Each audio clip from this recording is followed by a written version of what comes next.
Bapak Ibu sekalian, kembali lagi bersama saya Melshela di M-Talks, podcastnya Magister UMN. Dan pada episode kedua kali ini, kita akan membahas salah satu prodi di Magister UMN, yaitu MMT. Dan pastinya kita akan kedatangan tamu spesial yang udah mengerti banget nih soal MMT, yaitu Pak Priyotomo selaku Ketua Program Studi MMT. Halo Pak Priyo, selamat siang Pak. Selamat siang Mel, Iya. apa kabar? Baik Pak, baik banget. Bapak sendiri gimana Pak? Baik, luar Puji biasa. Tuhan, Pak. Gimana Pak? Sehat-sehat terus kan Pak ya di pandemi kayak gini ya? Amin. Oke, baik banget Pak. Pak, sebelumnya aku mau ucapin terima kasih dulu nih Pak udah nyediain waktunya. Pasti Pak Priyo, Kak Prodi pasti sibuk ya Pak, tapi Bapak mau nih hadir di sini ngobrol-ngobrol sama saya Pak. Terima kasih banget loh Pak. Sama-sama, Oke. sama-sama. Pak, jadi kan hari ini kita mau pastinya bahas soal MMT ya Pak, Magister Manajemen Teknologi gitu Pak. Oke. Nah, Bapak sebagai Kaprodi itu kira-kira di sini udah cukup lama ya Pak berarti ya? Udah sih, MMT ini kan berdiri tahun 2019 ya. Mungkin saya mulai jadi Kapolri itu sekitar tahun 2020. Oke, tahun 2020. Udah lumayan juga ya, 1 tahun lebih berarti ya Pak Iya, ya? tahun lebih. Kalau gitu mungkin kita langsung masuk ke pertanyaan aja kali Boleh, ya Pak ya? boleh. Oke. Sebenarnya sih Pak, pasti banyak juga yang bertanya-tanya gitu kan Pak. Apa sih yang membuat Magister Manajemen Teknologi ini atau MMT berbeda dengan prodi manajemen di S2 pada umumnya gitu Pak? Karena kan saya juga baru pertama kali tahu gitu, oh ada namanya Magister Manajemen Teknologi gitu. Jadi bedanya kira-kira di mana sih Pak? Oke. Jadi memang kalau kita lihat perbedaannya itu paling tidak secara umum itu ada dua. Oke.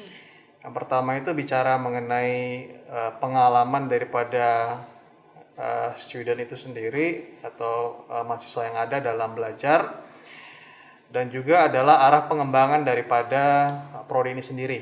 Ya, kalau kita bicara mengenai pengalaman, yaitu tentu saja dari mahasiswa itu mendaftar, mengikuti perkuliahan sampai lulus tentu saja. Ya, di mana di sana itu ada ya sarana prasarana, dosen yang mengajar, masukan dari industri segala macam untuk bisa memberikan experience belajar yang memuaskan bagi mahasiswa. Tapi yang juga adalah penting itu adalah bicara mengenai arah pengembangan daripada MM itu sendiri. Ya, jadi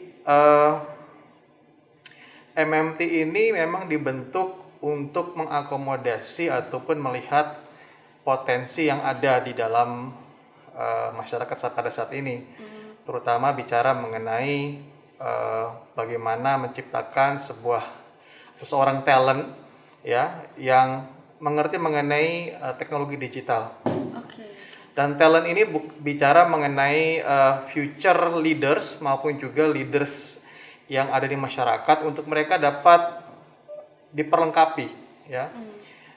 Menjadi seorang pemimpin yang memiliki kemampuan untuk mentransformasi bisnisnya ya dengan mengadopsi teknologi yang pada saat ini sedang berkembang dengan pesat.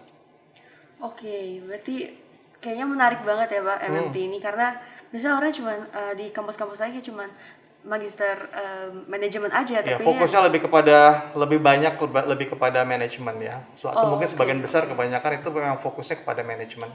fokusnya tetap di manajemen, tapi ada kayak implementasi teknologi gitu ya Pak di dalamnya. Kalau untuk MMT memang masih ada karena memang core-nya masih di manajemen, tapi porsi daripada pemanfaatan teknologi dalam manajemen, terutama untuk pertumbuhan daripada perusahaan, itu porsinya lebih besar tentu saja. Oke, wah berarti ini baru pertama di Indonesia kan Pak MMT, atau sudah ada yang kampus lainnya juga? Well, kita itu kalau dari segi universitas nomor 2. Oh, Ya, oke. tapi memang we are the first private company yang memiliki magister manajemen teknologi ini. Oke. Dan memang ya sejalan dengan perkembangan zaman ini mulai ada beberapa 1-2 lagi yang timbul yang mengikuti. Yang ngikut ya Pak ya. Jadi ya untuk yang private kita yang number one, keren yang banget. pertama kali mendirikan ini. Wah, keren banget ya berarti UMN nih Pak. Iya, iya. Oke Pak, mungkin kenapa sih, mungkin saya juga penasaran dan mungkin Bapak Ibu di rumah juga penasaran gitu ya Pak, kenapa UMN tuh memilih untuk membuat MMT, kenapa nggak Magister Manajemen biasa? Karena kan Magister Manajemen biasa orang lebih kenal gitu. Juga kayak banyak yang tanya sebenarnya, apa sih MMT itu? Tadi kan Bapak udah jelasin dikit ya. Jadi kenapa sih Pak UMN tuh milihnya MMT aja gitu? Kenapa nggak MM doang gitu? Jadi kalau saya lihat ada dua faktor ya, yaitu faktor internal secara UMN sendiri dan faktor eksternal ya. Jadi faktor internal itu dapat dengan gampang kita lihat di visi misinya UMN sendiri ya, di mana pemanfaatan teknologi terutama IC itu menjadi sangat kental sekali dalam setiap program studi yang ada ya. Saya cuma ingat Pak Rektor kami ya itu pernah bercerita bahwa ya ICT itu menjadi salah satu teknologi yang telah merubah berbagai macam aspek kehidupan, termasuk juga dalam doing business, dalam melakukan bisnis dan bersaing. Ya. Nah, faktor eksternalnya ya dapat kita lihat juga dari demand ya, dari demand tenaga-tenaga atau pengetahuan-pengetahuan yang berbasis ICT tadi itu sangat diminati sekali oleh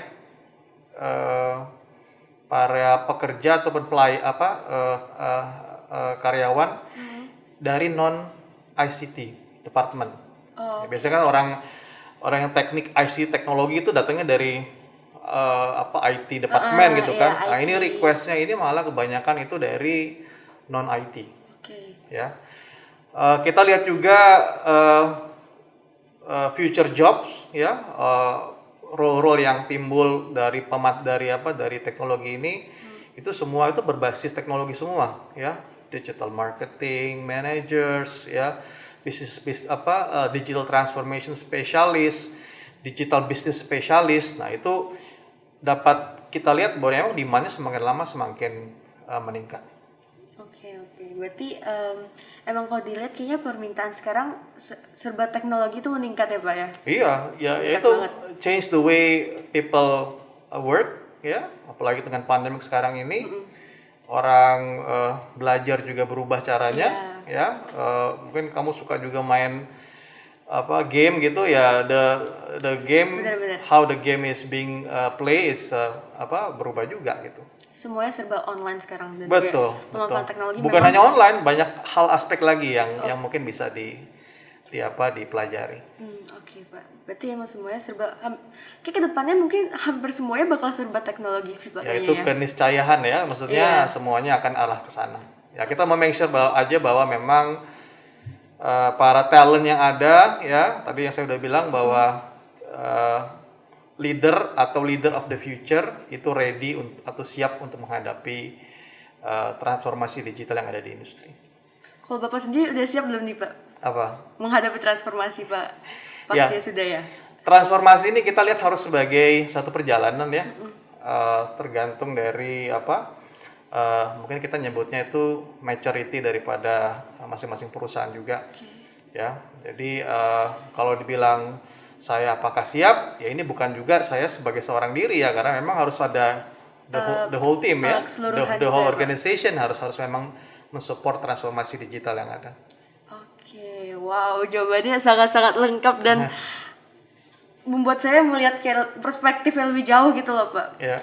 Nah, kita ke pertanyaan selanjutnya Pak. Ini lebih ke core dari MMT sendiri. Mungkin saya mau bertanya tentang silabusnya Pak. Silabus perkuliahannya itu seperti apa? Karena pasti Bapak Ibu di rumah penasaran juga nih nanti.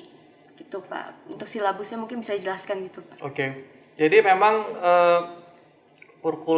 perkuliahan di MMT ini cukup padat dan bisa dikatakan ya mengikuti standar daripada magister itu cukup cepat juga, yaitu 3 semester. Ya.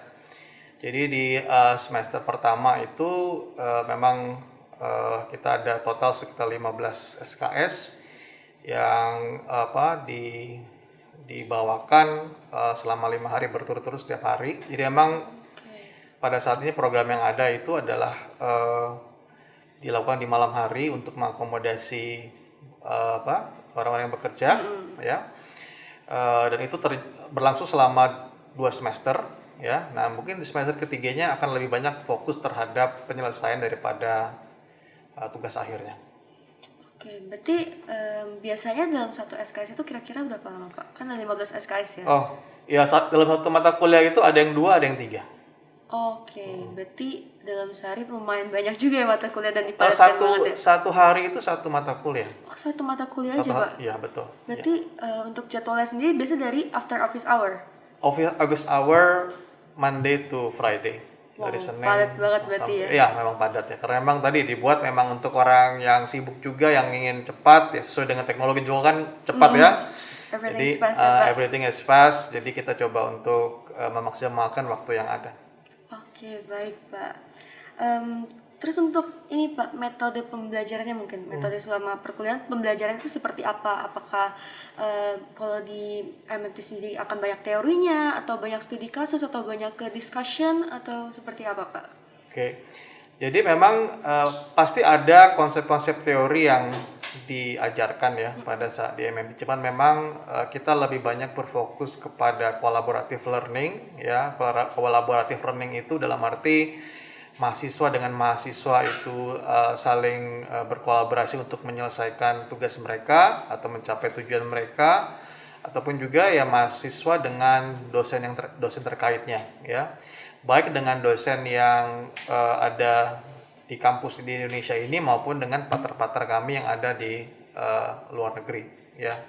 Jadi kita bicara masalah global learning juga ya, dalam arti pembelajarannya bukan hanya tersentral kepada apa yang ada di UMN di Indonesia, tapi juga dengan partner-partner kita juga di luar negeri. Oh, jadi emang ada sistem kolaborasinya dan kerjasama dengan pihak luar gitu Pak? Iya, dan jangan lupa juga memang ya kita mencoba untuk belajar dari best practices yang ada melalui case study yang ada gitu ya, sehingga memang mahasiswa lebih paham ya, bisa mengambil daripada inti daripada permasalahan yang ada di industri dan mencari atau mencoba untuk mencari solusinya dengan konteks perusahaan dia di Indonesia. Oke Pak. Terus Pak, kan tadi Bapak sedikit singgung di awal ya, katanya kalau misalkan fokus dari perkuliahan MMT itu lebih ke manajemen gitu Pak. Mungkin bisa dijelaskan lebih gambarannya biar lebih jelas sih Pak, kayak perbandingannya inti dari manajemen dan teknologinya tuh seberapa banyak sih Pak, berapa banding berapa begitu misalkan? Oke, nah ini memang kalau dibagi-bagi persentase seperti itu agak sedikit sulit ya, karena memang ya sekarang pun materi-materi misalnya manajemen, teknologi, maupun yang ketiga itu adalah bicara masalah entrepreneurship, itu saling overlapping ya. Ya, sehingga memang agak sedikit sulit untuk bisa membaginya secara secara jelas gitu ya. Tapi yang mungkin saya bisa sampaikan adalah memang fokus kami itu fokus kepada 3 hal ya.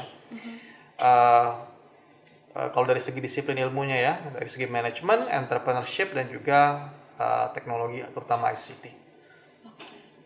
Karena sepertinya kayak banyak yang salah kaprah Pak, jadi karena namanya MMT ada teknologinya, jadi banyak yang mengira kalau misalkan ini tuh lanjutan dari fakultasnya informatika gitu. Informatika atau IT gitu Pak.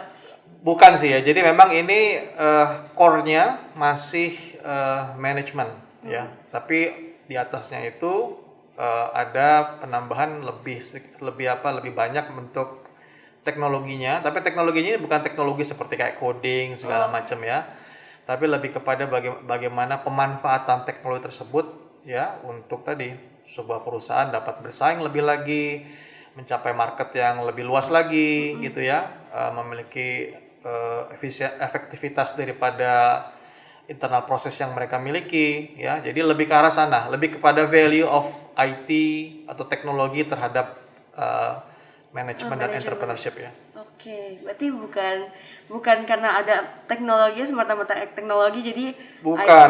Ya, jadi even mbaknya nggak bisa, mungkin teman-teman itu tidak akan mendapatkan seperti ya coding gitu ya, mungkin coding ya belajar sendiri lah ya. Ya kita ada fasilitas banyak gitu yang kita bisa pakai secara online maupun dari library kita untuk memperlengkapi ya. Tapi ya tadi fokusnya kita bukan ke deep technicalnya ya, tapi lebih kepada bagaimana seorang leader, seorang di level manajerial itu bisa mengerti lebih dalam mengenai teknologi. Oke, berarti lebih kayak ke digitalization gitu ya, Pak? Betul, Oke. ya. Digitalization from the management perspective ya. Oke. Ini mungkin Bapak Ibu yang di rumah mungkin sudah jelas kali ya. Karena Mudah-mudahan. iya, karena banyak banget Pak yang bertanya-tanya kalau misalkan oh ada teknologi ya, apa ini nanti lulusnya gelarnya dapatnya apa nih? Apakah gelarnya nanti lanjut untuk yang IT atau informatika kah atau untuk manajemen gitu, Pak? Gelarnya itu masih MM, Masih MM Magister ya? Management. Oke. Dan untuk prospek pekerjaannya sendiri seperti apa Pak? Kalau udah lulus dari S2 UMN nih ya, MMT, ini kan dapat gelarnya MM, tapi untuk prospek pekerjaannya seperti apa tuh kira-kira? Jadi ya kalau kamu lihat di websitenya kita atau browser kita, memang kita ada mencantumkan beberapa potensi role ya. Kayak misalnya digital strategis, digital innovator gitu ya, dan banyak juga ya bicara mengenai startup leader ya, business development ya. Tapi memang dasarnya itu semua adalah teknologi untuk persaingan dan pertumbuhan perusahaan. Berarti kayaknya kalau misalkan seperti itu lebih cocok untuk ke segi bisnis sih gitu Pak, kayak ke bidangnya bisnis untuk bangun bisnis sendiri kayak gitu Pak, atau seperti apa? Jadi kalau kita lihat ya baik lagi ya, jangan dikotak-kotakan bahwa teknologi ini hanya untuk yang new business, enggak juga gitu ya. Memang kita ngelihat ada perkembangan digital startup di Indonesia, itu salah satu bagian juga gitu kan ya, untuk yang mungkin baru dalam mengembangkan teknologi mengembangkan bisnis gitu. Tapi yang mungkin yang bisa dikatakan perusahaan-perusahaan yang sudah tumbuh dan berkembang cukup lama, itu pun ya harus bisa dapat belajar juga dari sana gitu ya, untuk bisa bersaing, terutama menghadapi persaingan global sekarang ini ya, dari bukan hanya perusahaan besar tapi perusahaan-perusahaan startup yang lebih kecil. Oke. Tapi kalau misalnya untuk bisnis yang sudah lama nih pakai udah old business yang udah dari dulu, kira-kira menurut Bapak sendiri ada potensi nggak sih Pak untuk berkembang mengikuti si teknologi ini? Justru saya ngelihat bahwa animonya yang paling besar itu adalah dari yang mungkin kalau dibilang old itu kayaknya ini sekali ya. Oh, okay. Bukan old kali ya. Apa coba? Yang udah dibilang tradisional bukan juga. Stable yang udah ya mungkin perusahaan yang sudah established cukup lama gitu. Ya, sudah established cukup lama. Saya rasa bisa sekali gitu. Ya, malah beberapa pimpinan perusahaan yang join di tempat kami ya, kalau bahasa anak mudanya keponya gitu, pengen tahu ini apa sih gitu ya, melihat berbagai macam berita yang ada disrupsi sana sini, nah dia pengen tahu lagi secara lebih dalam. Nah mereka bisa mendapatkan itu di MMT. Oke. Terus Pak, berarti untuk masuk ke MMT sendiri nih Pak, apakah ada syarat khususnya? Karena kan tadi melihat MMT itu memang gelarnya MM, tapi sedikit ada berbeda ya untuk perkuliahannya. Nah ada persyaratan khusus gak Pak nih untuk masuk ke MMT sendiri? Oke. Yang pasti sih memang ada syarat-syarat administrasi yang harus dipersiapkan ya. Ya memang contohnya misalnya ya kompetensi dalam bahasa Inggris ya, mungkin TOEFL, TOEIC dan segala macam ya, ada minimum pastinya yang harus dipenuhi lah gitu ya. Kemudian juga ya administrasi yang lain gitu. Untuk berhubungan dengan jurusan di S1-nya, saya rasa ini saya jadi teringat iklan gitu ya, apapun jurusan S1-nya, S2-nya MMT gitu bisa kali ya. Berarti bisa lintas jurusan gitu Pak? Bisa lintas jurusan. Dan memang kita melihat memang yang sekarang ini kita kan sudah 5 angkatan ya. 5 angkatan dan bervariasi emang. Dari visual design, dari komunikasi, dari ICT pasti, manajemen ya. Dari pertanian. Nah, jadi memang cukup ini ya, cukup beragam. Ya, tapi tentu saja pada saat masuk ya kita mempersiapkan mereka tentu saja dengan berbagai program supaya pada saat mereka mengikuti kegiatan pembelajaran MMT ya mereka sudah sudah ready lah, paling tidak jangan juga blank sekali gitu kan ya. Ya, kita ada beberapa kelas-kelas matrikulasi yang bisa memperlengkapi mereka supaya ya keep up to the pace yang dibutuhkan untuk start the learning in the MMT gitu. Oke, dan biasanya untuk kelas matrikulasi itu berapa lama dan kayak kapan gitu Pak? Atau Biasanya dilakukan sebelum perkuliahan itu berlangsung ya, sekitar 2 minggu. jadi 2 minggu itu dipadatkan juga Pak, Senin sampai Jumat? Iya. Oke, setiap 2 minggu, Senin sampai Jumat, matrikulasi dulu baru lanjut ke perkuliahan yang umum Betul, gitu. dan itu ya mandatory ya, memang diharuskan untuk semua, baik yang fresh graduate ada maupun juga yang sudah senior eksekutif gitu. Kita haruskan mereka ikut. Minimal menyamakan persepsi, menyamakan menyamakan level pengertiannya, levelnya, ekspektasinya juga seperti apa di antara generasi yang ada tadi ataupun mahasiswa yang ada.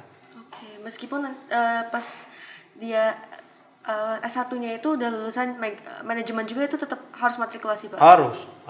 Oke. Karena manajemennya ya dari lagi kan kita mencoba untuk membawa mungkin yang tadi yang fresh graduate yang manajemen, ya dia harus paling tidak mulai berpikir sebagai pimpinan gitu ya, sebagai jadi berpikir secara lebih strategis gitu ya.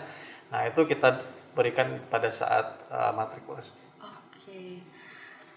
Tadi salah satu syarat masuknya kayak ada TOEFL atau TOEIC ya Pak, Bapak sempat sebut ya, TOEFL atau TOEIC. Nah, itu berarti pas perkuliahan apakah akan menggunakan full English atau campur-campur atau kayak gimana Kak? Karena ini salah satu pertanyaan juga nih Pak, karena kan syaratnya ada TOEFL seperti yang tertera ya di persyaratan tuh ada TOEFL-nya juga. Jadi gimana nih Pak kalau dari Bapak? Oke, jadi kita memang ya kalau dibilang kompetensi berbahasa Inggris itu memang sudah diprasyaratkan juga dari universitas ya, bahwa memang seluruh lulusan UMN baik itu S1 dan juga S2 tentu saja harus memiliki kompetensi dalam bahasa Inggris ya. Di dalam pelaksanaannya juga memang semua materi mungkin 80% lah saya mungkin nggak mau bilang 100% gitu ya, bahwa memang itu kita coba sebuah ke Inggris gitu ya, supaya pada saat nanti lulusnya dapat bersaing secara global tentu saja. Dalam delivery-nya ya kita sudah membuat beberapa kelas yang memang kita tawarkan full English ya. Tapi don't worry juga bahwa memang ya mix masih diperbolehkan lah ya. If you ask using bahasa segala macam ya kita masih bisa berbicara sesuai dengan kebutuhan yang ada. Oke, tapi kayak persentasenya tadi aku lihat cukup besar ya Pak, saya lihat cukup besar, 80%-nya English gitu ya Pak? Kebanyakan iya, materi-materinya ya. Dan untuk komunikasi juga atau untuk materi? Komunikasi, well, that's a very interesting question gitu ya. Iya Pak, karena kan jadi permasalahan banyak yang kayak Bapak Ibu yang mau mendaftar tuh permasalahannya adalah biasanya saya nggak jago Inggrisnya, saya tuh nggak pintar Inggris, atau saya tuh nggak terbiasa untuk bicara bahasa Inggris, apakah nanti kelasnya full English atau seperti apa. Makanya saya juga tanya ke Bapak, apakah untuk communication harus pakai bahasa Inggris juga atau tidak perlu? Ya, kita harapannya bisa berbahasa Inggris ya. Tapi in realitinya memang ya masih ada yang berbahasa Indonesia dan itu nggak ada masalah sih. Oke. Ya. Justru malah melalui MMT ini ya bisa juga menjadi media untuk mengakselerasi kemampuan bahasa Inggrisnya. Ya. Oke Pak, kita bakal lanjut ya ke pertanyaan berikutnya. Masih ada pertanyaan lagi nih Pak. Menurut Bapak sendiri nih Pak, apa yang membuat MMT UMN ini unggul jika dibandingkan dengan prodi magister manajemen pada umumnya? Kenapa kita unggul? Iya Pak, kenapa nih? Karena kayak dari tadi kan Bapak menjelaskan tentang prodi MMT kayaknya menarik banget dan memang one of a kind gitu ya, kayak beda banget dibandingkan yang lain. Dan apa sih yang benar-benar poinnya bikin MMT tuh punya UMN unggul dibandingkan yang lain? Oke. Jadi kalau kita bicara mengenai keunggulan ya, ini saya ngomong bicara ya masalah keunggulan ya. Keunggulan itu terutama untuk MMT yang masih sangat muda ya. Saya melihat keunggulan itu sebuah perjalanan. Ya, karena gitu ya, Pak? It's a journey ya. Karena kalau dilihat akreditasinya kita belum unggul. Ya, tapi lihat mengenai usaha yang kita kerjakan dan juga arah pengembangan yang kita lagi bangun gitu ya. Kita dalam waktu mungkin berapa 2 tahun ya sekarang ya 2 tahun. 2 tahun ya 2019 ya 2019 ya itu sudah baik sekali ya.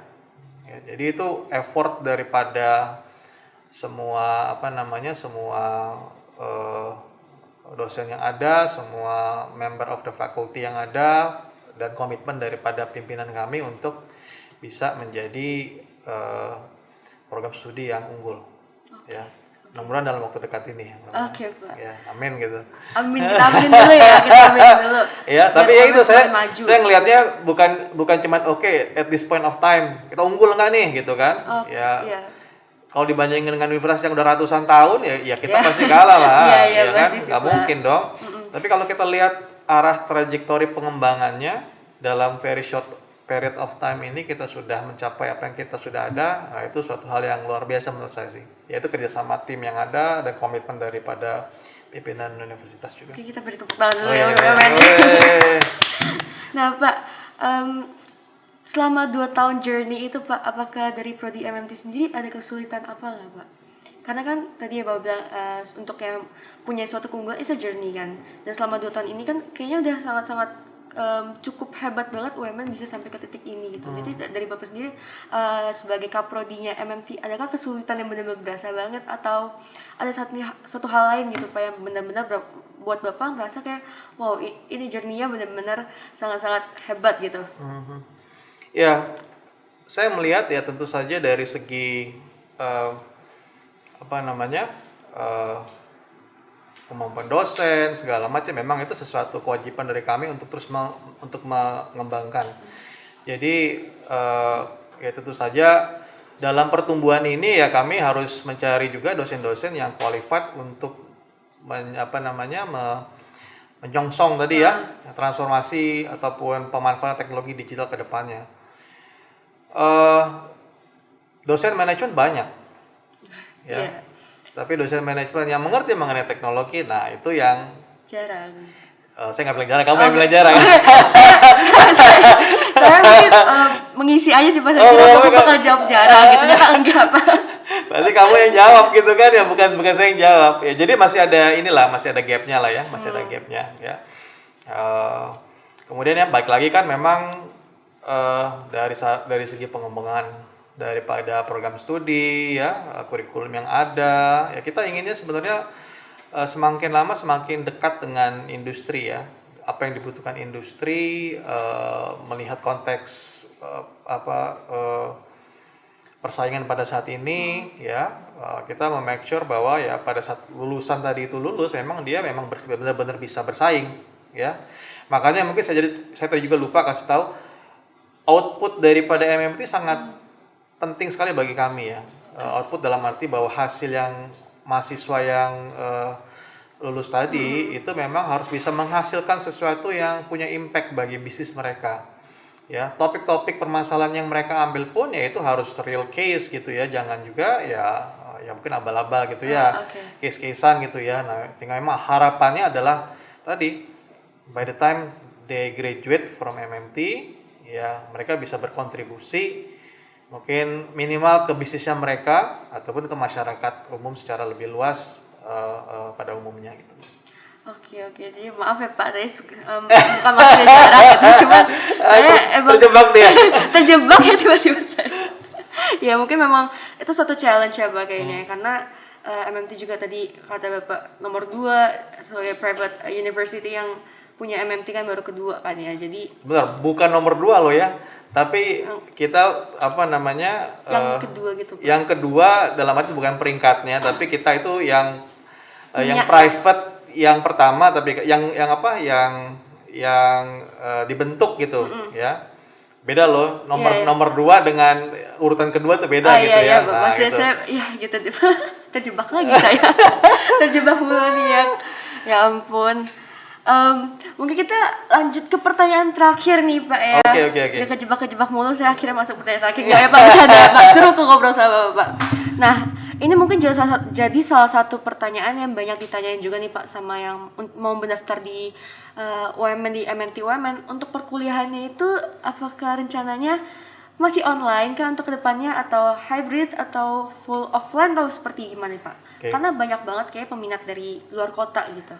Oke. Kita mengikuti arahan dari dari universitas juga ya. Ya.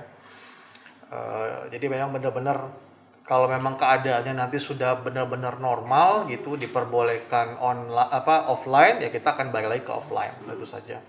Tapi memang yang saya tahu dalam kondisi sekarang ini, terutama nih sekarang nih misalnya ya di semester ya di batch yang sedang berjalan ini memang masih online. Kedepannya ya biasanya loh ini akan pelan-pelan ke hybrid gitu ya. Mungkin nanti satu ketika kalau semuanya normal, keputusan universitas sudah final untuk misalnya mau onsite, ya kita balik lagi onsite gitu. Jadi memang agak sedikit susah ngejawabnya karena kita nggak bisa memprediksi masa depan juga gimana ya. Betul, tapi paling tidak saat ini masih fully online. Kalaupun ke depan arahannya lebih kepada ke hybrid. Oke. Tapi kalau misalkan ada dari luar kota nih Pak dan at that time misalkan udah hybrid dan mereka ternyata berhalangan nih gak bisa datang karena kalau hybrid kan pasti campur offline online gitu ya Pak. Itu apakah akan dikasih keringanan atau mereka tetap diwajibkan mandatory harus tetap masuk pas ada offline jadwalnya kayak gitu Pak? Seingat saya itu ada minimalnya onsite-nya ya. Ya mungkin nanti bisa dikonfirmasi ke ke marketing kami ya, berapa persennya itu ya. Karena balik lagi ya memang kita itu izin yang kita miliki itu ya on-site sebenarnya. Ya kan? Jadi bukan e-learning ya, bukan maksudnya digital yang sekarang ini kan daring bukan daring apa namanya? Bentar ya, daring dalam arti memang diperuntukkan untuk online, kita bukan. Jadi memang basicnya itu untuk onsite offline, cuman karena pandemi aja jadi fully online sekarang. Betul. Oke Pak. Nah kalau kayak gitu itu jadi pertanyaan penutup nih Pak, berarti terima kasih banget Pak Priyo udah mau ngobrol-ngobrol sama saya, udah mau jawab pertanyaan-pertanyaan juga nih, banyak pertanyaan sebenarnya ditanyakan dari Bapak Ibu yang tertarik ingin mendaftar gitu Pak. Jadi terima kasih banget Pak Priyo untuk menyempatkan waktunya. Mohon maaf Pak jika ada salah-salah kata dan ya tadi mohon maaf ya Pak, saya agak terjebak sepertinya Pak ya. Terjebak lagi ya udah. Terima kasih Pak, sehat-sehat terus Pak, jaga kesehatan terus Pak. Semoga MMT semakin maju ya Pak ya. Oke, sama-sama. Terima kasih Pak. Oke Bapak Ibu sekalian, tadi kita sudah bincang-bincang dengan Pak Priyo selaku Ketua Program Studi dari MMT UMN. Nah sebelum saya pamit undur diri, saya punya info penting untuk Bapak Ibu sekalian. Jadi Magister UMN sedang membuka tes masuk di setiap hari Minggu, dan bagi Bapak Ibu yang tertarik ke program studi MMT dapat melakukan pendaftaran melalui pmb.umn.ac.id. Untuk info lebih lanjut dapat mengecek Instagram kami di @magister.umn. Tonton terus MTalk di YouTube Universitas Multimedia Nusantara, dan pastinya jangan lupa juga untuk like, komen, dan subscribe. Saya Masyala pamit undur diri, sampai jumpa di episode berikutnya.